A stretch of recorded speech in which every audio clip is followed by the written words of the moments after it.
কাপসুল গাছ।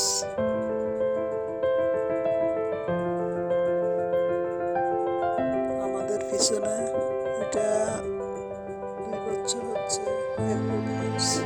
আসসালামু আলাইকুম।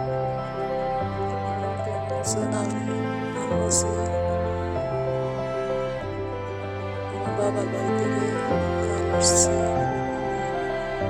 সেখানে নতুন দেশে আমাদের এটা আমাদের শ্বশুর বাড়ি। পিছনে কাপসুল গাছ দেখতেছেন। এটা এখনো ফুলও পাচ্ছি না, ফলও পাচ্ছি না, কিছুই পাচ্ছি না। দেখি না কি হয়। গাছটা উপরের দিকে উঠতেছে শুধু, কিন্তু ফুল টুল কিচ্ছু পাচ্ছি না, ফলও পাচ্ছি না। শেষ পর্যন্ত কি হয় দেখি। আমাদের লাকড়ি ঘরের পাশে এটা মনে করছি 2 বছর হয়েছে।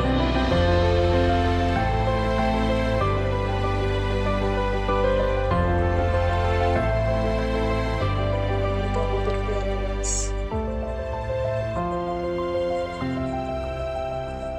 পেঁপে গাছটা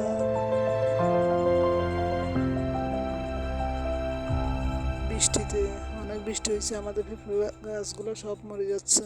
হলুদ গাছের চারা এগুলো এগুলো অনেক বড় বড় হয়ে গেছে, হলুদ গাছের চারাগুলো। এখন আমাদের কাঁচামরিচগুলা যে বাজার থেকে আনছে মনে হয় হাইব্রিড কিনে কি জানি, এগুলো সব নষ্ট হয়ে যাচ্ছে। এগুলো আমি বাছে নিচ্ছি, একটা একটা করে বেছে বড়গুলা খুলি খুলি রাখতেছি। এগুলা ধুয়ে একটু রোদে শুকাই, তারপর আবার পলিথিনে করে ফ্রিজে রাখে দিব।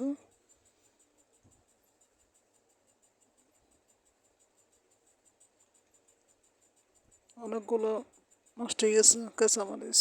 এগুলো আমি বেরু সরাই যে ধুবো, একটু রোদ্রে শুকাবো, তারপরে ফ্রিজে রাখবো পলিথিনে করে।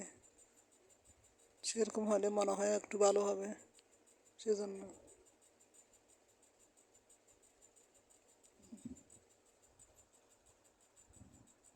কালকে আমি আমার বাবার বাড়ি থেকে আসছি, রাতে গেছিলাম।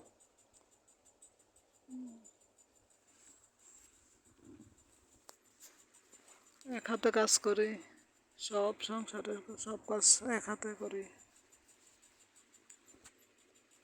সকালে উঠি, নাস্তা করি, তারপর এই যে পাতিলগুলা ধুই। আমরা পুকুরে সব কাজ করি সকাল থেকে।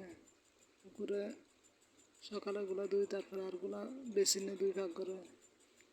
আমার মুরগিকে 10টা ডিম দিছিলাম, একটা ফুটে নাই, আর একটা চোখ অন্ধ, দোনোটা আল্লাহর কি হুকুম। 2টা চোখই তার অন্ধ, কিচ্ছু দেখে না, কেমনে খায় সেটাও জানি না। সেটা মার সাথে থাকে, খাইতে পারে এমনি, খাওয়া টাওয়া খাচ্ছে। 1 মাস হয়ে গেছে এখনো, ওর বয়স এখন 1 মাস। দোনোটা চোখ অন্ধ, তারপরে এখনো বাঁচিয়েছে। এখন আমার মেয়েটা ঘুমাচ্ছে, ডাকতেছি স্কুলে যাওয়ার জন্য, উঠতেছে না। এই ফাঁকে আমি মাছগুলা কুটি টুটি ডোল টলে ফেলছি। এখন এই যে করতেছি, টুকরা করে নুন হলুদ দিয়ে মাখি, তারপরে ধুবো।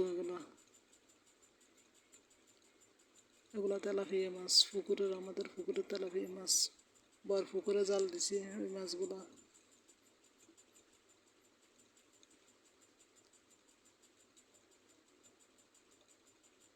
এক হাতে সব কাজ আমি করি। আমার মেয়েটা এখনো ছোট, কিছু করতে পারে না।